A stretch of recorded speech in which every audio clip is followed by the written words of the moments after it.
Feature Engine offers powerful tools for discretizing continuous variables into discrete intervals.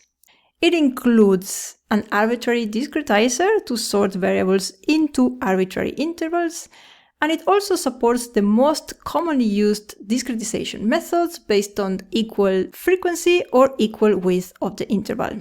In addition, with Feature Engine, you can automatically find the best limits for the intervals utilizing decision trees.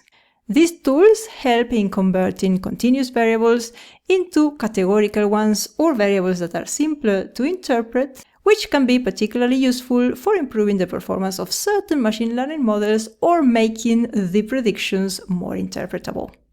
So go ahead and check it out and let us know what you think about it in the comments. And if you're a fan already, please share or like this video and help us spread the word. Thank you!